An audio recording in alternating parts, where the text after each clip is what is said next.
მოგესალმებით. ჩემო დებო და ძმებო. დღეს აქ თავი მოვიყარეთ, შეიძლება ისეთი ხალხმრავალნი არ ვართ, მაგრამ მოვიყარეთ სწორედ აღმაშენებლის და გორგასალის შთამომავალმა. ჩვენის ხალხი ვართ, ვინც ამ უამრავ უბედურებას და ომს გადაურჩით და კიდევ ერთად ვდგავართ ჩვენი ქვეყნის გადასარჩენად. დღეს საბრძოლო ხელოვნების ფესტივალია. უძველესი ჭიდაობის, უძველესი ორთაბრძოლის, რომელიც ჩვენი ფესვებია, ჩვენი ქართველთა ფესვები. ჩვენ არ უნდა დავივიწყოთ ის, რაზეც ვდგავართ. ხარად უნდა ვიყეთ ჩაჭიდებული აი ამ ჩვენ მიწას. ჩვენ ციხესიმაგრეებით უნდა ვიყოთ. უნდა ჩავიხედოთ და დავინახოთ ჩვენი წინაპრები, ჩვენი წარსული.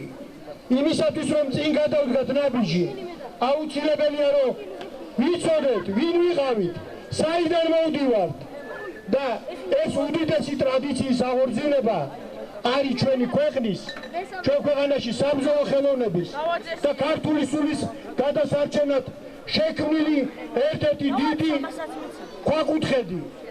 ამიტომ გილოცავთ რა დღევანდელ დღეს მინდა რომ ყველა მიცოდეს რომ ჩვენ აი ესე სათითაოდ შევკრებთ ყველა იმ პატარა მარგალიტს, რომელსაც ჩვენი ქართული სული, ჩვენი სიმაგრე, ჩვენი ქართული ვაჟკაცობა იყო აშენებული და გავუფრთხილდებით ყველაფერს გამოვიყენებთ იმისთვის, რომ ისე გამოვიბრძმედო და ისე მაგრები ვიყოთ, როგორიც იყვნენ ჩვენი წინაპრები.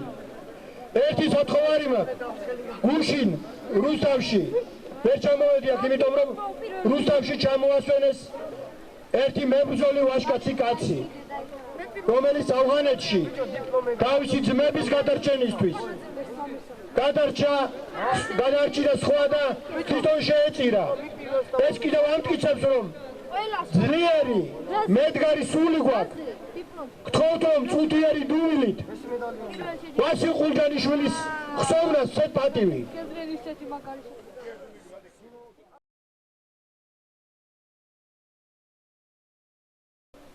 მადლობთ. დღეს შემომეგობრებო, დღეს კიდევ აქ აი ეს რაინდობა უნდა ვაჩვენოთ, როგორი სრულყოფილები ვართ, როგორი მაგრები ვართ. უნდა ვაჩვენოთ, რათა უნდა შევინარჩუნოთ და გაუფრთხილდეთ ქართულ სულს, ქართულ სხეულს, სიმაგრეს და ამით ჩვენ დავამტკიცოთ, რომ ჩვენ მივდივართ პროგრესისათვის და ჩვენ დიდ წვლილს შევიტანთ მთელი მსოფლიოს, მთელი პროგრესული კაცობრიობის განვითარებაში. კიდევ ერთხელ გილოცავთ ამ დიდ დღესასწაულს.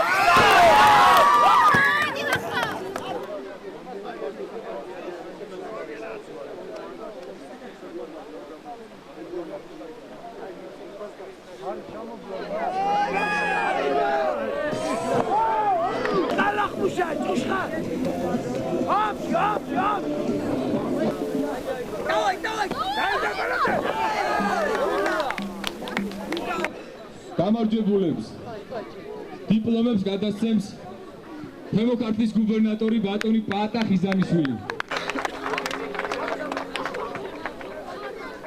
დავით ლიპარტელიანი.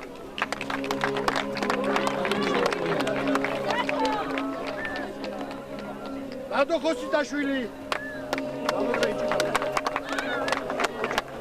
ახეზე არც. მასტერი. საბა გაბრიჭიძე.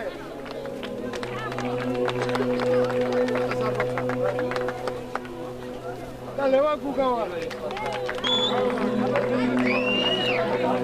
თვითონ სვანური ჭიდაობის ტრადიციების აღდგენა იქნება ერთ-ერთი საფუძველი იმისა, რომ დღეს ასევე სხვა კუთხეებში გავრცელებულ სხვადასხვა წესებს, ორთაბრძოლებს მოეყაროს თავი. ჩვენმა მომავალმა თაობამ ისწავლოს თუ წინაპრები როგორი ბრძოდნენ, როგორი ვარჯიშები ჰქონდათ და საბოლოო ჯამში ეს ყველაფერი ემსახურება ჯანსაღი ცხოვრების წესის დანერგვას ჩვენ მხარეში. გვეწვნენ სხვა მუნიციპალიტეტიდან სტუმრები, ესენი არიან მარნეულიდან, ბოლნისიდან, წალკიდან, ლენტეხიდან და რომლებიც ახალგაზრდები, არა მარტო მოჭიდავეები, არამედ კულტურის წარმომადგენლები არიან, მოცეკვავეები, მომღერლები, რა თქმა უნდა, ეს ღონისძიება არა მარტო ტრადიციების, მივიწყებული ტრადიციების აღდგენას ემსახურება, არამედ ამ მუნიციპალიტეტებს ერთმანეთთან დაახლოება და სამომავლო. მე დიდი იმედი მაქვს, რომ ეს ტრადიციული გახდება და ყოველწლიურად გაიმართება ეს. ძალიან მნიშვნელოვანია, მე ასე ვფიქრობ, ჯერ ერთი რომ ქართული ძველი ტრადიციების აღდგენას ემსახურება, მათ შორის სვანური ჭიდაობა, რომელიც არის ერთ-ერთი ძალიან კარგი ნაკადი ზოგადად ქართული ჭიდაობის, ქართული ძველი ტრადიციის და მეორე ის რომ აი ამ სადარაჯოზე ახალგაზრდები დგანან. აი ეს ინიციატივა მე ძალიან მნიშვნელოვნად მიმაჩნია და კიდევ ერთიც რომ ეს სტარდება იმ კუთხეში, სადაც ქართველობა შედარებით მცირე არის და მინდა რომ აი ეს აღორძინებას ქართული სულის, ზოგადად ქართველობის რა თქმა უნდა დაეხმარება ძალიან. გასული დეკემბერს გავატარებ ფესტივალის ტიპის ღონისძიება თბილისში. სადაც პრეზენტაცია გავაკეთეთ ამ ჩემი აღდგენილ სვანური ჭიდაობის პრეზენტაცია გავაკეთეთ. ეს არის მივიწყებული ფაქტურად მივიწყებული ქართული ჭიდაობის ერთ-ერთი უძველესი სახეობის აღდგენილ პროცესია.